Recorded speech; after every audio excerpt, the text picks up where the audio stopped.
Саламатсызбы? Региондо Абалким автордук программасы. Кыргызстанда саясий абалды курчуткусу келген топ активдүү фазада иштеп баштады.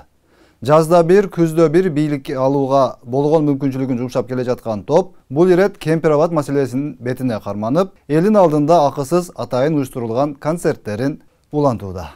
Кемпир-Абад боюнча курултай деп аталган иш-чарасына бийликсиз калган ач карышкырдай болгон саясатчы сөрөйлөр тууган туушканын, дос жарларын мүмкүн болушунча элдин санын көбөйтүү үчүн чакырып көрүштү. Бирок элдин баары эле булардын бийлик алышына курал болуп бере турган акмак эмес болгондугу үчүн бул топтун көздөгөнү ишке ашкан жок. Кызыгы бул чогулушка баягы эле буга чейин бийликтин аргандай бутагында иштеп, колунан эшектин тушоосун чечүү дагы келбеген жатып ичерлердин элдин алдына чыгып элге жерге күйгөн киши болуп кооз сүйлөгөнү болду. Мисалы, коңшуларга жер берүү боюнча Кыргызстандын тарыхында номер 1 болуп турган учурдагы депутат Адахан Мадумаров кыргыздын бейиштей жерлерин казактарга карматып, Жогорку кеңештин төрагасы болуп турганда жерди кантип берүү боюнча мастер-класс көрсөткөн Адахан Кимсанбаевич бүгүн эми кыргыздын 1 метр жери үчүн жанын берүүгө даяр адамдын ролун мыкты ойноп жаткан учуру. Бирок чогулган эл арасында жок дегенде бир киши микрофон алып: "Урматтуу Адахан Кимсанбаевич, сиз эмне үчүн казактарга каркыра жайлообузду, Токмоктун тушундагы жерибизди, Ысык көлүбүздөгү пансионаттарды берип салдыңыз эле? Андан кийин Тажикстанга барып, кандай максатта 275 метр жолубузду тажиктердики деп таанып, апендидей болуп, өзүбүздүн жерди тажиктерден кайра өзүбүзгө 49 жылга ижарага алууга макул болуп, протоколго кол койдуңуз эле" деп сураганга жараган жок. Албетте, андай суроону ал жерде чогулган мекендештерибиз Мадумаровго узата албайт. Анткени Мадумаров агабыз бул кишилердин башын эбак айландырып, гипноздоп бүткөн. Ал кишилердин көзүнө Мадумаров Кыргызстандын жеринин жарымын берип салган болсо да, бүгүн аппак болуп көрүнө берет. Ал туугандарыбыз бүгүн атасын укпай койсо укпай коюшу мүмкүн, бирок Мадумаровдун ар бир сөзүн угуп укпай туруп туура деп кабыл ала беришет. Бул эми ачуу чындык. Анан өзү айтып жүргөндөй 3-4 бакма блогерлери менен бүткүл кыргыз элине интернет аркылуу түрдүү түркүн сценарийлерди көрсөтүп берип жүрө беришет. Кызыгы, бүгүн курултайга келгендердин арасында буга чейин Мадумаровду кыргыздын жерлерин коңшуларга берип салган деп ачык айтып, какшап күйгөн кишидей көрүнгөн Азимбек Бекназаров башка маскасын тагынып, бүгүн эми ошол өзү жер берген деп айыптаган Мадумаровдун жанында бир жакшына болуп эле Адахан мырзанын спектаклин колдоп кубаттап эле отурду. Бул күйдүргүлөрдүн уяты жок десе, анан өздөрү кайра капа болушат. 2006-дан баштап 2010-га чейин Адахандын үнүн уктуңар беле? Үнүн уккансыңар 3 жерде.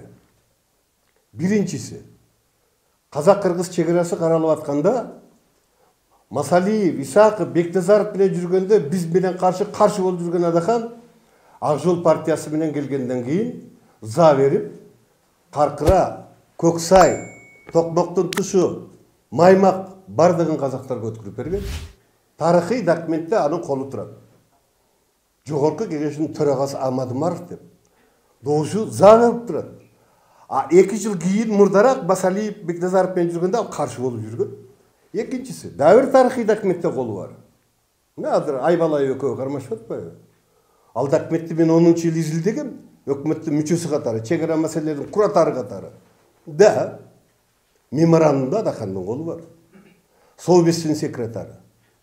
Бирок ал билимдүү адам да. Конституцияны билиш керек да. Совбестин секретарынын чегара маселесине кол койгонго, меморандум түзгөнгө укугу бар беле?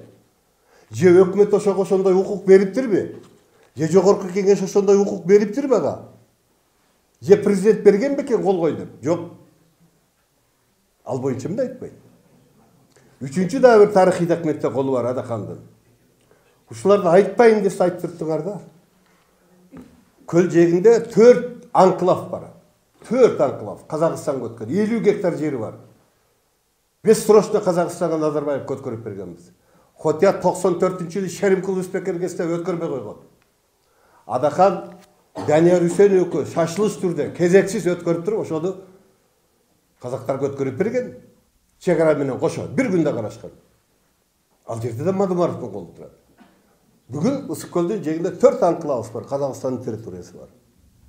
Эше Кыргызстан бүтүн партия деп. Кыргызстан жерин ким бузуп атат? Бүтүндүгүн ким бузду? Мен 3 документти айттым.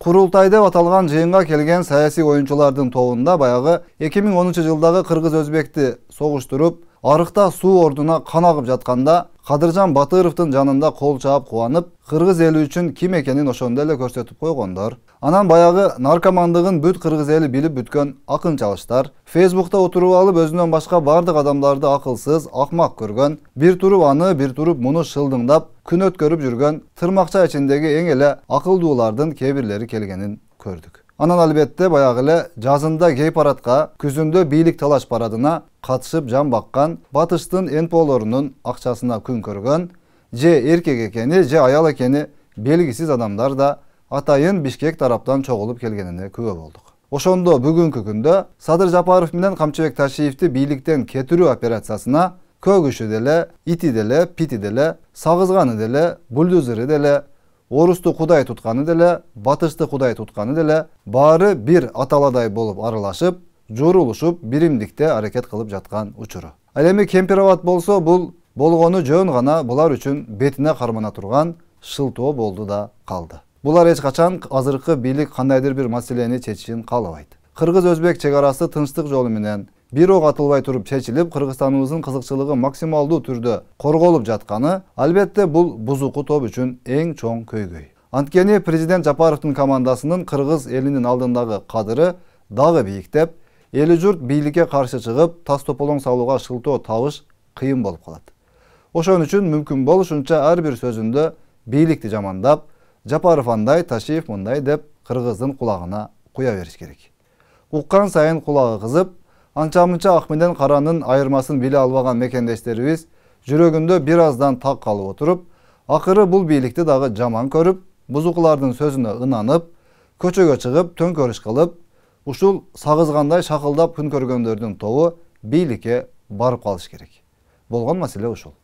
Кыргызга душмандын кереги жок, кыргызга кыргыз өзү душман деген сөздүн жетиштүү негизи бар экенин тилекке каршы бул көрүнүштөр тастыктап тургандай. Кыргыз эли ушинтип өз ара бири-бирибизге заарыбызды чачып, бири-бирибизден кыйын болуп, бийлик талашып, элди көчөгө чыгара албай безилдеп артист болуп атканыбызда, Кыргызстандын жерин басып алууга ынтызар болуп турган сырткы душманыбыз менен президент Садыр Жапаров алышып, эл аралык деңгээлде маселени кабыргасынан коюп, кармашып жатат. Астанада чогулган президенттердин алкагында Садыр Жапаров, Владимир Путин жана Эмомали Рахман менен 3 тараптуу сүйлөшүү жүргүзүлдү.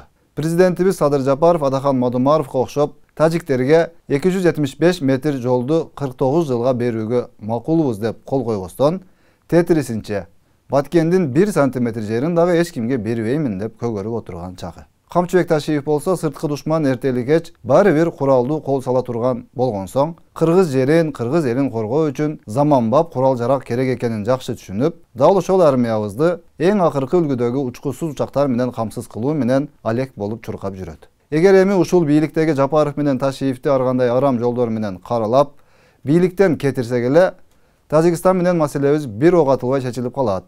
Өзбекстан бул бийлик алгандан да көп жерди жөн эле берип коет деп ойлосок, анда биздин элибиз албетте терең жаңылышкан болот. Душман эшигибиздин алдында куралын кезеп турганда, элди бөлүп жарып, сырткы душманга каршы ынтымакта бекем турууга чакыра албаган саясатчыларга деле Кудай бар. Элим жерим деп күнү-түнү чуркап иштеп жүргөн кишилерди атайылап жамандап, атайылап бут тосуп жаткан айрым мекендештерибизге да Кудай бар. Дүйнөлүк карта күн сайын өзгөрүп жаткан бул заманда от менен ойноп жүрүп акыры ыркыбыз келишпеген, биримдикке келе албаганыбыздын айынан бийлик талашып жүрүп, жер бетинен мамлекет катары жок болуп кетпесек болгону. Анын жүзүн Кудай өзү нары кылсын. Саламатта калыңыз.